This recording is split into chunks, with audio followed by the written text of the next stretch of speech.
Your new mayor for Greater Lincolnshire, she said in her victory speech today that asylum seekers should be housed in tents. Is that now Reform Party policy? No, I'm much harder line than that. They should be deported. Deported to where? Send them back to their country of origin, or if necessary to France. We've had enough. We've given them £500 million, and still every calm day the French Navy escorts those dinghies from the beaches to a 12-mile line. We cannot have it anymore. This is brilliant from Nigel Farage.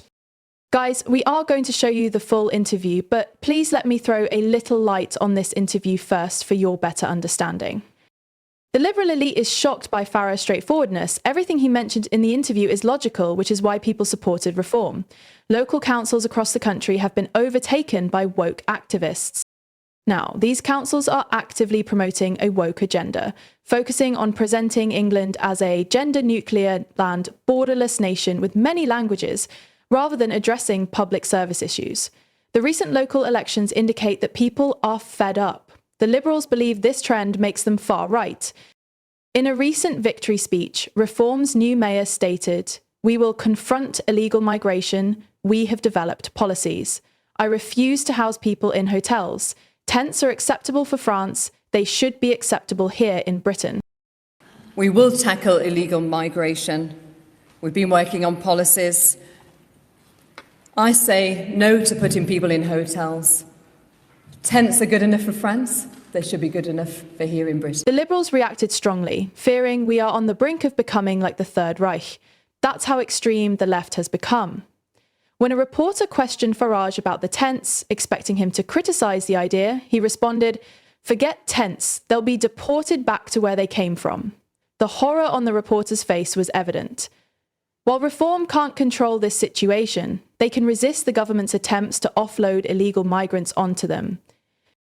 We frequently drive through a lovely, wealthy area in Yorkshire to walk our dog. Recently, I noticed men from Africa and the Middle East wandering aimlessly along country lanes, far from any homes. Just last week, I discovered that a charming hotel nearby is now housing asylum seekers. Although it's situated away from residential areas, it's close to a local nature reserve and park where families take their children and dogs. Many women jog alone or walk with their kids in the vicinity.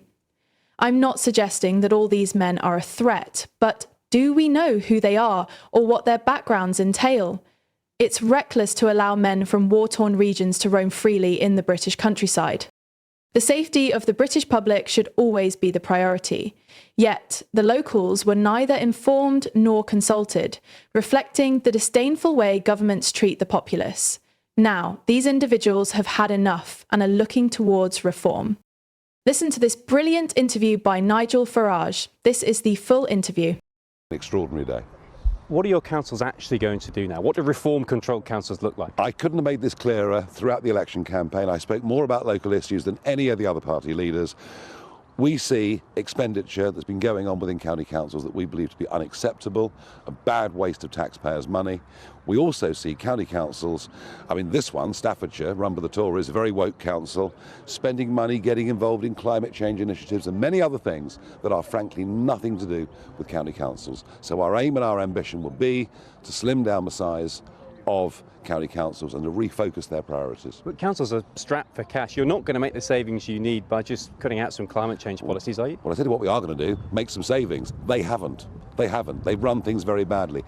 We haven't got a magic wand when it comes to central government funding. We haven't got a magic wand when it comes to, looking after the elderly with an ageing population. I understand all of those things, but refocusing and higher productivity from those that work for council. In future, in where we run councils, there's no more work from home. Your parties have been elected many times before. You've rarely governed, though. Are you sure you've got the quality of councillors elected to actually deliver the change that people want to see? We couldn't do worse than the previous lot, is all I can say. Local government has gone under the radar. It's not until you get a Birmingham or a Thurrock or a Croydon going bankrupt that we really look at it. I think the whole thing has become complacent and a bad use of taxpayers' money, and that is what we want to deliver. Good value for taxpayers' money. And do we have the expertise? I believe we do. Andrea Jenkins, your new mayor for Greater Lincolnshire, she said in her victory speech today that asylum seekers should be housed in tents. Is that now Reform Party policy? No, I'm much harder line than that. They should be deported. Deported to where? send them back to their country of origin, or if necessary to France. We've had enough. We've given them £500 million, and still every calm day the French Navy escorts those dinghies from the beaches to a 12-mile line. We cannot have it anymore. But you can't do that controlling councils. What are you going to do? You said you aren't going to house asylum seekers. Are you going to put them in tents? What does this mean? Hang on a second. What we will do is we will resist and fight as much as we can people who cross the English Channel being placed in these counties. Labour and the Conservative Party, they're going to come after you over the next 4 years, a lot more than they have done in the past year or so. It's not going to be as easy as it has been for you, is it?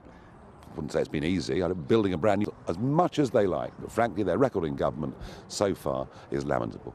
The Reform Party so far has been a little bit of a one-man show with you in charge. Are you ready to share the stage now? Can your ego take it? I'm always ready to share the stage with anybody, and having got Andrew Jenkins elected, Sarah Pochin elected, you'll no longer say it's a male-dominated party. Now, what are your thoughts on this? Is Farage right? What do you think about what he said in this interview? Share with us in the comment section below, and don't forget to subscribe to our channel for upcoming updates.